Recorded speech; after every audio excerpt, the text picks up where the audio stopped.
Dadada, c'est un jeu qui se joue à partir de 2 joueurs, avec un nombre à peu près illimité de joueurs, à partir de 8 ans, pour des parties entre 15 et 30 minutes. Ça va être un jeu d'association d'idées, de création de langage, très spécial, très particulier, et assez rigolo, mais qui va être beaucoup dépendant des personnes avec qui vous allez jouer. Vous allez comprendre vite pourquoi. Je vous explique tout de suite comment ça marche. Dans la boîte, vous allez trouver 2 types de cartes uniquement. Des cartes sons, donc ce sont les cartes à dos noir, dans lesquelles vous aurez des sons, des syllabes, donc voilà, i, po, pu, a, aïe, zu. Il y en a tout un tas. Et des cartes images, donc des cartes avec des dessins dessus, en noir et blanc. Là, pareil, il y en a énormément, hein, il y a beaucoup de cartes. Pour une partie, vous aurez besoin seulement de 5 cartes sons, donc vous allez mélanger le tas, vous allez en sélectionner 5. Sur ces 5-là, vous allez révéler les 2 premières, vous laisserez les 3 autres en tas, et vous allez piocher 13 cartes objets. À partir de là, vous êtes prêt à commencer la partie. C'est donc un jeu coopératif dans lequel on va tous jouer ensemble, et on va essayer de créer donc un langage en utilisant uniquement les cartes sons que vous aurez piochées.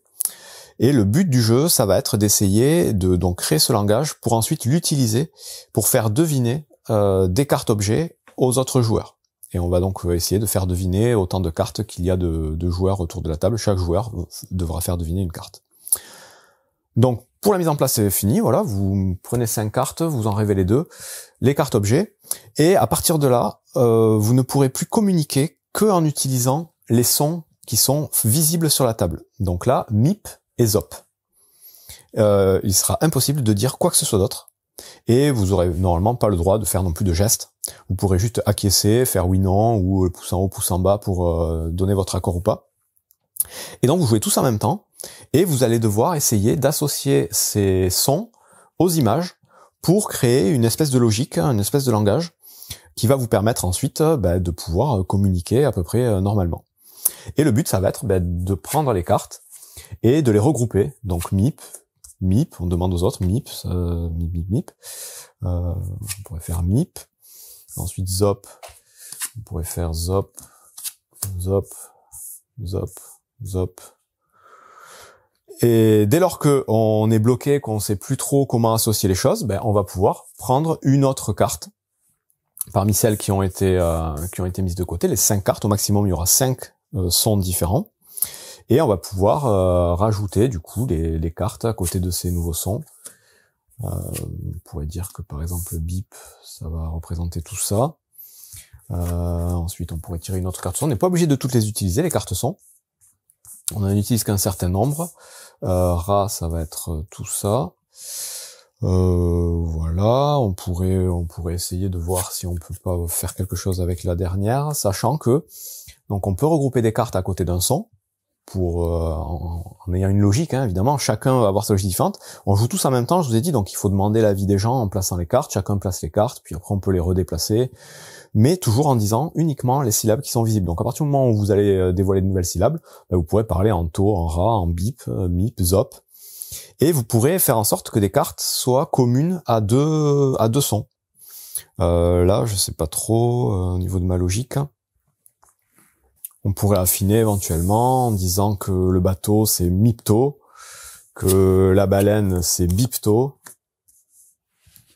À partir du moment où on pense être à peu près d'accord sur notre langage, avoir bien placé nos cartes et avoir de quoi suffisamment communiquer pour faire deviner d'autres cartes, on passe à la deuxième phase du jeu. On va désigner un des joueurs en tant que communicant. Ce joueur va prendre une carte au hasard de la pioche des dessins, la regarder secrètement. Donc là, je vous la montre, mais voilà, c'est un camion. Et ensuite, il va piocher 5 autres cartes de ce même tas. 3, 4, 5. Et mélanger la carte qu'il a pris en premier avec toutes les autres. Il va étaler toutes les cartes au centre de la table. Et il va devoir faire deviner aux autres joueurs la première carte qu'il a piochée, en faisant uniquement, toujours pareil, des sons. Donc, toujours pas communiquer, c'est la deuxième phase de jeu. Donc là, il va devoir utiliser le langage qu'ils ont créé pour faire deviner sa carte camion aux autres.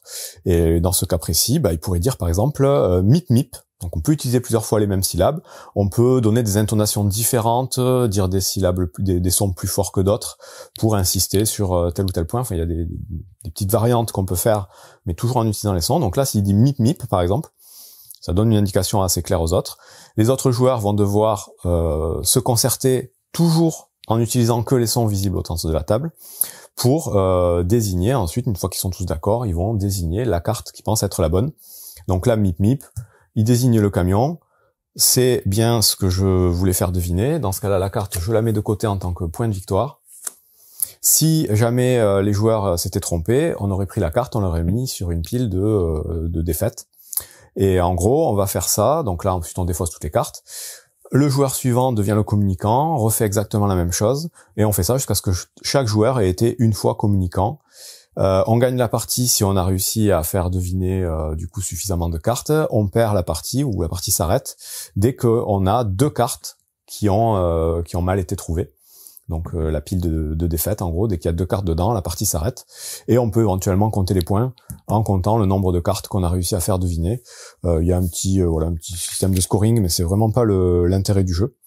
En fonction du nombre de cartes, on est plus ou moins fort. Bon, on s'en fout un peu.